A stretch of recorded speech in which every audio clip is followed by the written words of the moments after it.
Adam Schefter told Pat McAfee last week a Ramsey trade away from Miami is more a question of when rather than if. The three-time first-team All-Pro was absent from mandatory minicamp last week. GM Chris Greer, he's been open about intentions to trade Ramsey since April. That despite a somewhat thin cornerback room in Miami. And it's hard to find a more dependable defender than Ramsey in recent years. Since he entered the NFL in 2016, Ramsey has the second highest percentage of his team's pass breakups. That's among more than 200 defenders to play 10 games. The only guy ahead of him just won a Super Bowl in Darius Slay. Slade changed teams in the offseason, moving across the state to Pittsburgh. Wide receiver Tyreek Hill made it clear Saturday at Fanatics Fest in New York. He wants Ramsey to stay put. Quote, "I'm going to get him back, full court press. I'm getting him back in a Dolphins jersey. I don't care what they say. It's tampering, whatever. We need Ramsey. He's a dog. One of the best quarterbacks in the league, man. Great leader, great teammate too, though. That's what he doesn't get a lot of credit for. We just need him on the Dolphins, man." Mina, what do you think the Dolphins should do with the 7-time Pro Bowler, Jalen Ramsey? Well, first I'll say I don't think it's tampering if he's still on your team. So Correct. Tyreek Hill is free to try to convince him to stay. And I could see why. And there's a litany of reasons for it. One of which is I don't think they're going to get a lot in return for trading him at this point. The other is his absence would leave a real void in the back end of this defense. I like this Dolphins front. You've got the perpetually underrated Zach Sealer, Kenneth Grant, the defensive tackle they drafted out of Michigan. I think he's stout against the run and also has pass rush upside. Jalen Phillips is coming back. Chop Robinson was excellent last year. But behind it, that's where I start to get worried about this defense. Because if you take out Jalen Ramsey, this to me is one of the worst secondaries in the NFL. I understand he isn't the Jalen Ramsey of a few years ago, but trust me, he is still much needed on this defense because of the talent or lack thereof around him.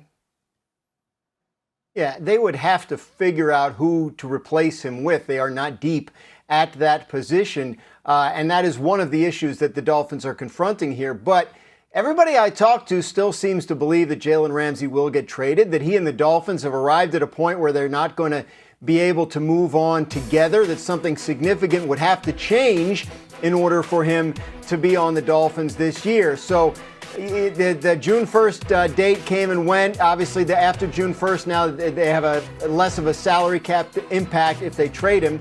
The acquiring team would still need to take on $20 million in salary for this year, so that's something that they have to work out, as well as what they would be getting in return. But it still sounds most likely that he ends up getting traded. The Rams have been mentioned as a landing spot, one of his former teams. The Chargers, a lot of the West Coast teams that he supposedly would prefer to play for. Baltimore was brought up, but they signed Jair Alexander last week, so maybe that takes them out of it. Everything I'm being told still indicates that the plan is to trade him. Hawk, let's talk about the guy who made the case to keep Ramsey, Tyreek Hill. 2 years ago, we were talking maybe 2,000 yards for him in a single season. Last year, I know Tua only played 11 games, but Hill didn't make it to 1,000. What is your confidence level that Hill can get back to that dominant form? I'm still pretty confident in Tyreek. I think Tyreek has a very rare skill set. And actually, I know it was a funny video everybody saw last week where he ran the 100-meter dash, and he went 10.15. Now, for me, that showed significance for a lot of reasons. Tyreek Hill is getting up there in age. We all understand what happens to receivers as they get older and throughout their career. The thing that goes first is your top-line speed.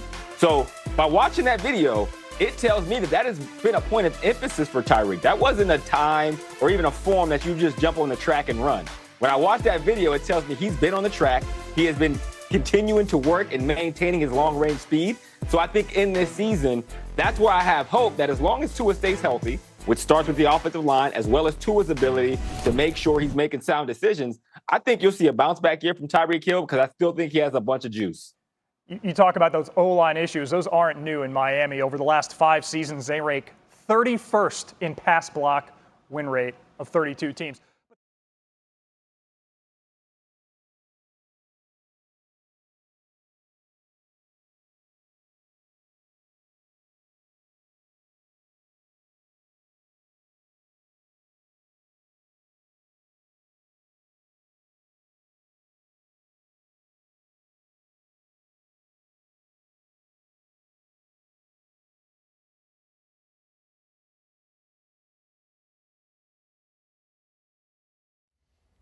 How's it going, everybody? Villa Sports Network here. Just want to thank you guys for your support on the channel. Thank you guys for watching the video. Hope y'all enjoyed it. Also want to kind of remind you to don't forget to leave a like on the video, subscribe to the channel, and leave a comment on the video if you like as well.